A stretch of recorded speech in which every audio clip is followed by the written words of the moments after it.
Sam. I'm with TV Fanatic.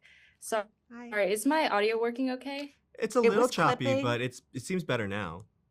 Okay, awesome. Great. Hi, so great to meet both of you guys. Just right off the bat, Maya, I saw Princess open for Vampire Weekend last summer in Oh, in Chicago, and it was Chicago? incredible. Wow. Yeah, it was Thank incredible. you. Joel, I rewatch Fire Island once every year. Like it's an Oh, annual tradition for me. thank So you I for the just wanted to say that. streams. Yeah. Um, Congratulations on this new season of Loot. Molly and Nicholas are some of my favorite like friendships on TV ever. They're super codependent. They know each other deeply, and I was wondering what is one thing that Molly and Nicholas know about each other that nobody else knows about them? Oh, that's a really good Mm. question. I think Mm. uh I mean, you know all about Molly's bodily yeah, I was about to function. say, I was like, I'm pretty sure I know like what's going on waist wise, blood type, You know, I mean, Nicholas like knows yeah, I think I everything. know pretty much everything about Molly. Nicholas does. I feel like Nicholas also knows more about Molly than Molly does. Like Yeah.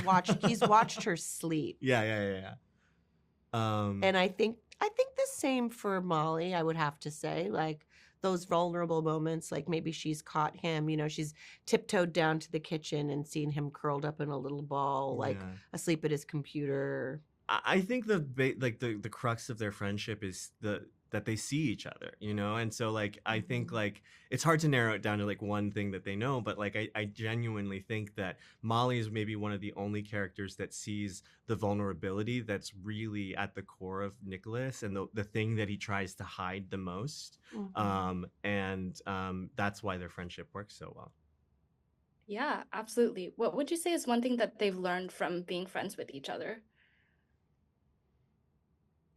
I think they're definitely, without even realizing that they were doing it, um, there's an element of loyalty that's so beautiful between them. I think, and acceptance. I think they see each other for, like you said, I think they see each other for who they are.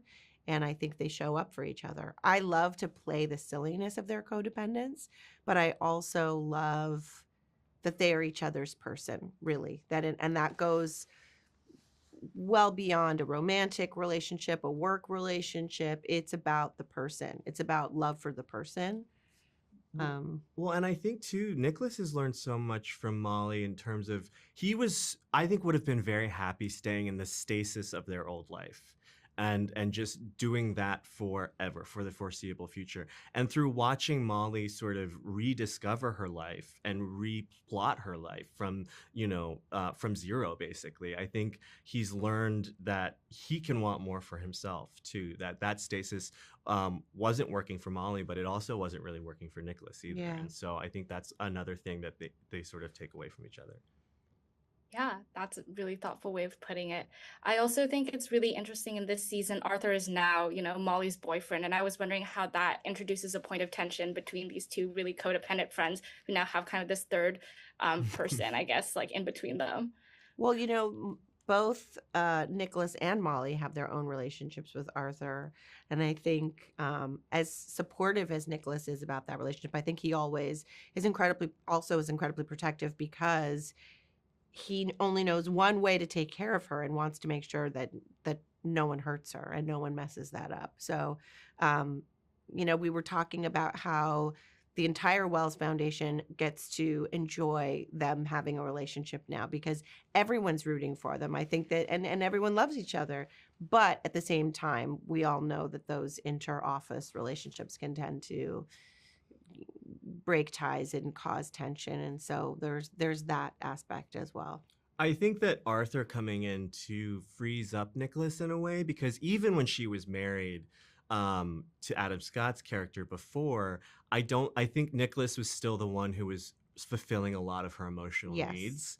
And then Arthur comes in and is suddenly taken over, Yeah. fulfilling a lot of those needs, and it leaves sort of this gap in Nicholas where he doesn't know exactly. And I think that's what sort of spurs him on to try and focus a little bit more on himself, is when he suddenly realizes like, hey, maybe she doesn't need me for everything anymore. She's Mm. got this other guy for these other needs. And so yeah, I think it's a really smart evolution for both the characters in season 3. Yeah. Well, thank you so much for your time. Congratulations on another season and have a great rest of your day. Thank you. Nice Thank meeting you. you.